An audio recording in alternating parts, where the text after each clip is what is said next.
अक्रूर जी की गोकुल यात्रा। श्री पराशर जी बोले, अक्रूर जी भी तुरंत ही मथुरा से निकलकर श्री कृष्ण दर्शन की लालसा से एक शीघ्रगामी रथ द्वारा नंद जी के गोकुल को चले। अक्रूर जी सोचने लगे, आज मुझ जैसा बड़भागी और कोई नहीं है, क्योंकि अपने अंशों से अवतीर्ण चक्रधारी श्री विष्णु भगवान का मुख मैं अपने नेत्रों से देख सकूंगा। आज मेरा जन्म सफल हो गया। आज की रात्रि अवश्य सुंदर प्रभात वाली थी, जिससे कि मैं आज खिले हुए कमल के समान नेत्र वाले श्री विष्णु भगवान के मुख का दर्शन करूंगा। प्रभु का जो संकल्पमय मुखारविंद स्मरण मात्र से पुरुषों के पापों को दूर कर देता है, आज मैं विष्णु भगवान के उसी कमल नयन मुख को देखूंगा, जिससे संपूर्ण वेद और वेदांगों की उत्पत्ति हुई है। आज मैं संपूर्ण तेजस्वियों के परम आश्रय उसी भगवत मुखारविंद का दर्शन करूंगा। समस्त पुरुषों के द्वारा यज्ञों में जिन अखिल विश्व के आधारभूत पुरुषोत्तम का यज्ञ पुरुष रूप से यजन पूजन किया जाता है, आज मैं उन्हीं जगतपति का दर्शन करूंगा, जिनका 100 यज्ञों से यजन करके इंद्र ने देवराज पदवी प्राप्त की है। आज मैं उन्हीं अनादि और अनंत केशव का दर्शन करूंगा, जिनके स्वरूप को ब्रह्मा, इंद्र, रुद्र, अश्विनी, कुमार, वसुगण, आदित्य और मरुद्गण आदि कोई भी नहीं जानते। आज वे ही हरि मेरे नेत्रों के विषय होंगे, जो सर्वात्मा, सर्वज्ञ, सर्वस्वरूप और सब भूतों में अवस्थित हैं, तथा जो अनचित्य, अव्यय और सर्वव्यापक हैं। अहो, आज स्वयं वे ही मेरे साथ बात करेंगे, जिन अजन्मा ने मत्स्य, कूर्म, वराह, हयग्रीव और नरसिंह आदि रूप धारण कर जगत की रक्षा की है। आज वे ही मुझसे वार्तालाप करेंगे। इस समय उन अव्ययात्मा जगत पुरुष ने अपने मन में सोचा हुआ कार्य करने के लिए अपनी ही इच्छा से मनुष्य देह धारण किया है।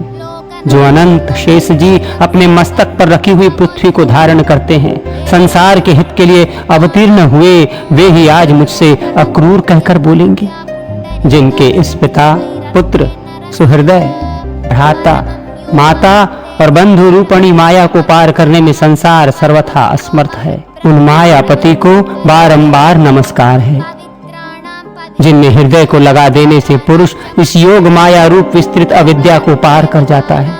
उन विद्या स्वरूप श्री हरि को नमस्कार है, जिन्हें याज्ञिक लोग यज्ञ पुरुष, सात्वत यादव अथवा भगवदत्त गण, वासुदेव और वेदांत वेत्ता विष्णु कहते हैं। उन्हें बार बार नमस्कार है। जिस सत्य से ये सदरूप जगत उस जगदाधार विधाता में ही स्थित है, उस सत्य बल में ही वे प्रभु मुझ पर प्रसन्न हो, जिनके स्मरण मात्र से पुरुष सर्वथा कल्याण पात्र हो जाता है। मैं सर्वदा उन अजन्मा हरि की शरण में प्राप्त होता हूँ। श्री पराशर जी बोले, हे मैत्रेय, भक्ति विनम्र चित्त अक्रूर जी इस प्रकार श्री विष्णु भगवान का चिंतन करते कुछ सूर्य रहते ही गोकुल में पहुंच गए। वहां पहुंचने पर पहले उन्होंने खिले हुए नीलकमल की सी कांति वाले श्री कृष्ण चंद्र को गौओं के दोहन स्थान में बछड़ों के बीच विराजमान देखा, जिनके नेत्र खिले हुए कमल के समान थे।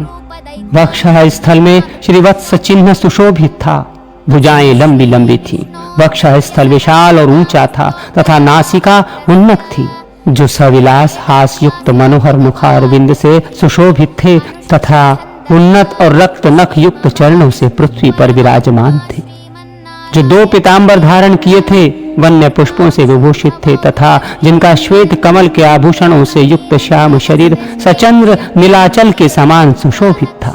हे द्विज, श्री व्रजचंद्र के पीछे उन्होंने हंस, कुंद और चंद्रमा के समान गौय वर्ण नीलांबरधारी यदुनंदन श्री बलभद्र जी को देखा।